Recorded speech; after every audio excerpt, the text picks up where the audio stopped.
आज रात सुधा अपने घर से भागने का प्लान बना चुकी थी। इसी साल वो इंटरमीडिएट फर्स्ट डिवीज़न पास की थी। उसने इस बात की भनक अपने परिवार वालों को नहीं होने दिया। रात हो चुकी थी और सब सो गए थे। अब सुधा नितिन के मिस कॉल का इंतज़ार कर रही थी। आज रात सुधा नितिन के साथ 2 बजे की ट्रेन से यहाँ से दूर बेंगलोर जाने वाले थे। सुधा ने अपना बैग तैयार कर लिया, कुछ कपड़े और पैसे भी रख लिए थे। रात के 1:30 सुधा के मोबाइल पर नितिन का मिस कॉल आता है। सुधा ने पहले से ही अपने फ़ोन को साइलेंट मोड पर रखा था। सुधा ने दरवाजे की कुंडी पहले से ही खोल रखी थी। जैसे ही मिस कॉल आया, सुधा दबे पाँव बाहर निकल गई और बाहर पहुंचते ही बैग लेकर दौड़ पड़ी। सुधा ने अपने चेहरे को दुपट्टे से बांध रखा था और नितिन ने भी काले रुमाल से चेहरा ढक रखा था। वो सुधा को आने का इशारा कर रहा था। सुधा ने अपने बढ़ते कदमों को रोक लिया। उसे लगा कहीं ये नितिन ना होकर कोई और हुआ तो। कुछ ही फीट की दूरी थी, तभी सुधा रुक गई। तभी आवाज़ आती है, अरे भाभी जी जल्दी आइए, नितिन रेलवे स्टेशन पहुंच गया है। सुधा को अभी भी डर था, इसीलिए उसने अपने प्रेमी नितिन को कॉल लगाया।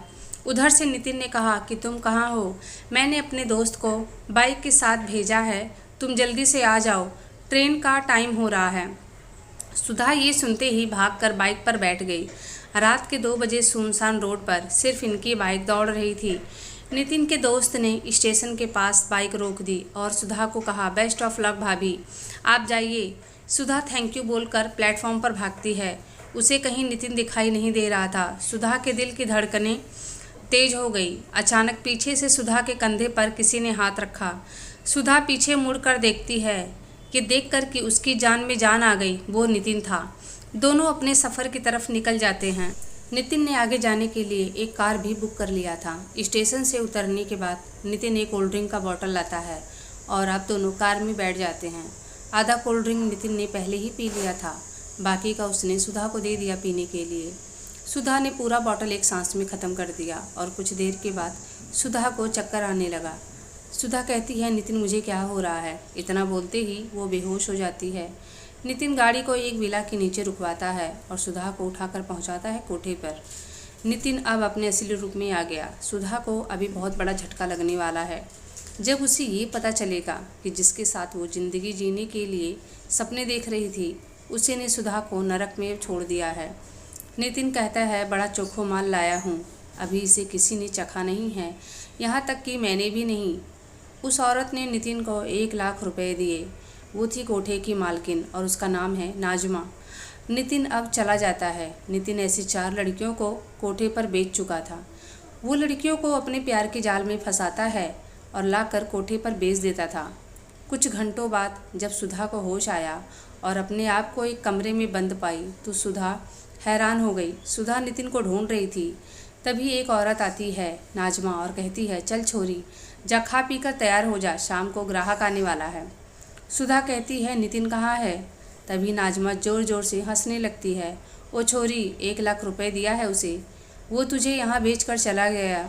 ये सुनते ही सुधा फूट फूट कर रोने लगी। नाजमा कहती है, फालतू का नाटक नहीं चाहिए मुझे, आज से तू मेरे लिए काम करेगी। सुधा नाजमा के पीछे पीछे चल दी। रेड लाइट एरिया था जहाँ बड़े बड़े करोड़पति बिजनेसमैन, बड़े बड़े नेता सभी अपनी हवस बुझाने आते थे। यहाँ तक कि पुलिस चौकी में हफ्ता भी जाता था और 2 पुलिस वाले अपने काम को पूरा करने भी आते थे।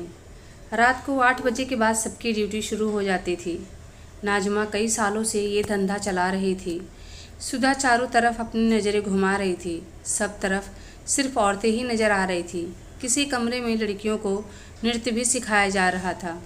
तभी नाजमा ने एक औरत को बुलाया और कहा, इस नई छोरी को ले जाकर खाना खिला दे और तैयार कर दो। वो औरत सुधा को रसोई के पास ले जाती है और कहती है, बाहर नल लगा है, हाथ मुंह धो ले, मैं तेरे लिए खाना लगाती हूँ। सुधा बाहर हाथ धोती है। तभी एक बहुत खूबसूरत औरत सुधा के कंधे पर हाथ रखती है और कहती है, अरे नई कबूतर, कहाँ से आई है? चल पीछे हट, पहले मुझे हाथ धोने दे। इतने में वो औरत सुधा के लिए खाना लेकर आ जाती है और सुधा चुपचाप ये सब सुनती रहती है, कुछ नहीं बोलती। वो औरत कहती है, अरे कलमुही, जा यहाँ से, क्यों परेशान कर रही है? बुलाऊं क्या नाजमा दीदी को? दीदी का नाम सुनते ही वो चली जाती है। सुधा खाना लेकर बैठ जाती है और याद करती है अपनी माँ के हाथों का खाना। कल रात को माँ ने सब्जी रोटी दिया था। सुधा को भागने का जुनून सवार था, इसीलिए उसने सही से खाना तक नहीं खाया था। माँ कहती रही, एक रोटी और ले लो बेटी। यही सोचकर सुधा रोने लगती है। अब उसे नितिन से बहुत नफरत होती है। उसने ये ठान लिया है कि वो नितिन को सज़ा दिलवा कर रहेगी।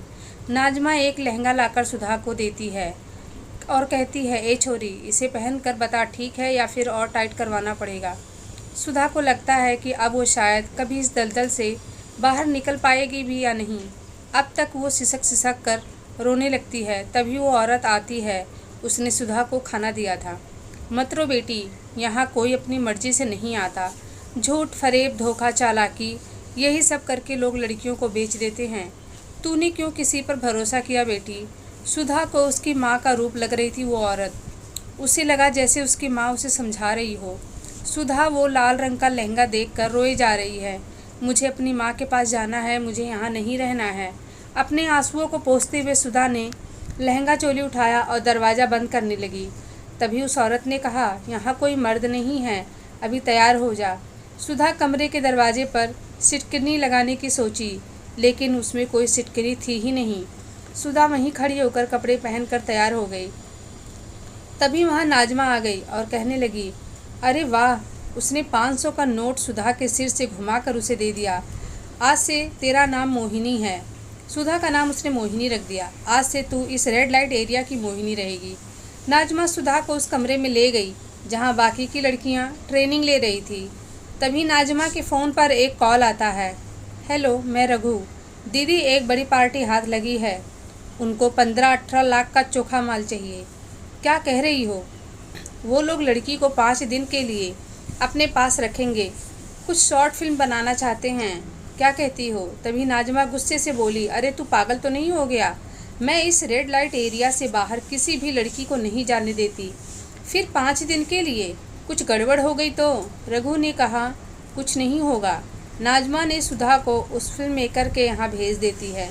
नाजमा ने मोहिनी यानी सुधा उसके ऊपर नज़र रखने के लिए एक आदमी को भी भेज दिया था। उस फिल्म मेकर ने सुधा को 3 दिन के लिए अपने फार्म हाउस पर रखा था और फिर उसी रात को सुधा को लेकर एक टूरिस्ट प्लेस पर निकल गया। अगले 2 दिनों के लिए एक होटल बुक किया था। जैसे ही सुधा उस होटल के अंदर घुसी, उसकी नज़र एक शख्स पे पड़ी। सुधा को लगा जैसे उसने पहले इस इंसान को कहीं देखा है। वो दिमाग पर जोर देने लगी। तभी उसे याद आया, ये तो रवि है, उसके कॉलेज में उसका सीनियर। रवि सुधा को बहुत पसंद भी करता था, लेकिन कई बार सुधा ने उसकी बहुत बेइज्जती कर दी थी। सुधा रवि के सहारे यहाँ से भाग जाना चाहती थी। फिल्म मेकर और सुधा बाहर हॉल में आते हैं जहाँ रवि बैठकर पेपर पढ़ रहा था। सुधा रवि से बात करने की कोशिश करने लगी, लेकिन साथ में फिल्म मेकर था। कुछ टाइम के बाद फिल्म मेकर के फ़ोन पे किसी का कॉल आता है और वो बात करते हुए बाहर निकल गया। सुधा को अच्छा मौका मिल गया रवि से बात करने का। सुधा अपनी कुर्सी उठाकर रवि के कुर्सी के पास जाकर बैठ गई। सुधा को समझ नहीं आ रहा था वो क्या कहेगी रवि से कि उसके साथ क्या हुआ है। रवि उसे इग्नोर कर रहा था क्योंकि सुधा ने बहुत बार उसकी इंसल्ट कर दी थी। सुधा रवि के शर्ट से पेन निकालती है और टिश्यू पेपर पे लिखती है, रवि, मैं ट्रैप हो चुकी हूँ, प्लीज़ हेल्प मी। वो पेपर रवि को देकर वो अपनी जगह पर चली जाती है क्योंकि फिल्म मेकर कभी भी आ सकता है। सुधा रवि को देखे जा रही थी। रवि ने सुधा को इग्नोर किया और अपना ब्रेकफास्ट करने में लग गया। सुधा का दिया हुआ पेपर खोला और पढ़कर मोड़कर गिलास में डाल देता है। सुधा को लग रहा था कि वो पुरानी बातों को भुलाकर उसकी मदद करेगा। रवि वहाँ से जाने लगा और सुधा के पास आकर अपनी आईडी दिखाकर कहता है, मैं रवि नहीं हूँ, आपको कोई गलतफहमी हुई है। वो वहाँ से चला जाता है। सुधा अब और परेशान हो जाती है। एक उम्मीद थी, अब वो भी ख़त्म हो गई।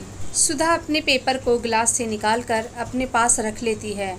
सुधा सोच रही थी कि उसका इंटरनेट वाला प्यार जो कि उसने नितिन से किया था, कितना गलत कदम उठाया मैंने। नाजमा को बार बार कॉल जा रहा था, लेकिन वो उठा नहीं रही थी क्योंकि वो कॉल उसी इंसान का था जिसे नाजमा ने फिल्म मेकर और सुधा के पीछे निगरानी के लिए भेजा था। वो 3 दिन से एक ही बात बता रहा था कि मोहिनी और फिल्म मेकर यही है फार्म हाउस में। ये सुनकर नाजमा बोर हो चुकी थी, इसीलिए कॉल नहीं उठा रही थी। बार बार फ़ोन बजने के बाद भी नाज़मा ने फ़ोन उठाया और हाँ बोल क्या बात है। वो शख्स कहता है, दीदी वो फिल्म मेकर उस मोहिनी को लेकर कहीं चला गया है। इतना सुनते ही नाज़मा को झटका लगा और वो कहने लगी, तू क्या वहाँ झक मार रहा था? तुझे पैसे किस बात के दिए हैं? नाज़मा उसका कॉल कट करके रघु को फ़ोन लगाई, क्योंकि उसी की वजह से उसने 2 लाख लेकर उस मोहिनी को फिल्म मेकर के साथ भेजा था। नाज़मा रघु से कहती है, मैं तुझे जिंदा नहीं छोड़ूंगी अगर मोहिनी नहीं मिली। रघु कहता है, क्या हुआ दीदी? नाज़मा कहती है, तूने कहा था वो फिल्म मेकर मोहिनी को फार्म हाउस में ही रखेगा, तो उसे वो बाहर लेकर क्यों गया? रघु कहता है, दीदी मेरी खबर पक्की है, मोहिनी अभी भी फार्म हाउस में ही है। नाज़मा कहती है, तो फिल्म मेकर को कॉल कर और पूछ कि वो उस मोहिनी को लेकर कहाँ गया है। नाज़मा ने पेपर में भी दोनों की फ़ोटो छपवा दी, मोहिनी यानी सुधा और फिल्म मेकर की फ़ोटो। जो इन दोनों का पता बताएगा उसे 1 लाख का इनाम मिलेगा। इधर सुधा ब्रेकफास्ट करके रूम में जाकर बाथरूम में सीधा चली जाती है और उस पेपर को डालकर फ्लैश का बटन दबा देती है। अब उसे राहत मिलती है। रघु अब फिल्म मेकर को फ़ोन करता है। कई बार रिंगटोन बजने के बाद फिल्म मेकर ने फ़ोन उठाया। सुधा ने देखा कि फिल्म मेकर किसी से बात कर रहा है और पीछे की तरफ दिख रहा था। सुधा को कुछ सूझा। सुधा यहाँ से बाहर निकलने का रास्ता ढूंढ रही थी। रघु फिल्म मेकर से कहता है, क्या साहब कहाँ हो आप? आप तो बोल रहे थे कि लड़की को लेकर फार्म हाउस में ही रहूँगा, तो बाहर क्यों गए और बताया भी नहीं? वो नाज़मा दीदी मेरा जीना हराम कर दी है। फिल्म मेकर चुपचाप से उसकी बातें सुनता है। इधर सुधा दबे पाँव आती है और उस फिल्म मेकर के नाक पर टॉवेल रखकर ज़ोर से दबाने लगती है। सुधा अपना पूरा जोर लगाती है। सुधा को ये पता है अगर फिल्म मेकर बच गया तो सुधा नहीं बच पाएगी। ये इसके पास यहाँ से भागने का आखिरी रास्ता था। फिल्म मेकर के हाथ से फ़ोन छूट जाता है और फ़ोन नीचे गिर जाता है। रघु की आवाज़ पूरे कमरे में गूंजने लगती है। अब धीरे धीरे फिल्म मेकर के हाथ ढीले पड़ जाते हैं और वो बेहोश हो जाता है। सुधा सबसे पहले उसका फ़ोन स्विच ऑफ करती है और उसके पर्स से 400-500 रुपये निकाल कर बाहर सोफे पे जाकर बैठ जाती है और पेपर पढ़ने का नाटक करती है ताकि किसी को शक ना हो। सुधा न्यूज़पेपर में अपनी और उस फिल्म मेकर की फ़ोटो देखती है जो कि नाज़मा दीदी ने छपवाई थी। इन्हें पकड़वाने के लिए उन्होंने इनाम भी रखा था। सुधा सोफे से उठती है, तभी वहाँ वो शख्स भी आता है जिसे सुधा रवि समझ बैठी थी। सुधा उसे देखती है। शायद वो इस होटल से चेकआउट करने रिसेप्शन पे गया था। सुधा उसके पीछे बाहर निकल जाती है। वो शख्स अपनी गाड़ी में बैठ जाता है और पीछे की सीट का दरवाज़ा खोल देता है। सुधा बैठ जाती है और दोनों निकल जाते हैं। सुधा की आंखों से आंसू की धारा निकल पड़ती है। वो हाथ जोड़कर उसका धन्यवाद करती है। उस शख्स को पता था कि सुधा कहाँ रहती है, क्योंकि वो शख्स कोई और नहीं बल्कि रवि ही था। उस दिन रवि ने सुधा से झूठ बोला कि वो रवि नहीं है, ताकि किसी को शक ना हो। जब सुधा होटल में आई थी उसी रात रवि ने पेपर में देख लिया था सुधा के गायब होने की फ़ोटो। वो सब समझ चुका था, इसीलिए वो अब तक यहाँ रुका था और उसने ही सुधा को दवा वाले टिश्यू पेपर दिया था ताकि वो उस फिल्म मेकर को सुंघा कर बेहोश कर पाए। सुधा जिस प्यार को वर्षों पहले ठुकरा चुकी थी, आज उसी ने नितिन के इस घटिया जाल से बाहर निकाला था और अब इसे सही सलामत सुधा को उसके घर छोड़ने जा रहा था। दोस्तों, ये थी आज की कहानी। उम्मीद है आप लोग को ज़रूर पसंद आई होगी। तो किसी पे भरोसा नहीं करना चाहिए आज के टाइम पे, चाहे कोई भी हो, चाहे हमारा कितना भी सगा हो। तो वीडियो को लाइक कीजिए, शेयर कीजिए। चैनल पे नए हैं तो चैनल को सब्सक्राइब कीजिए। मिलती हूँ अगले वीडियो में एक अच्छी सी कहानी के साथ।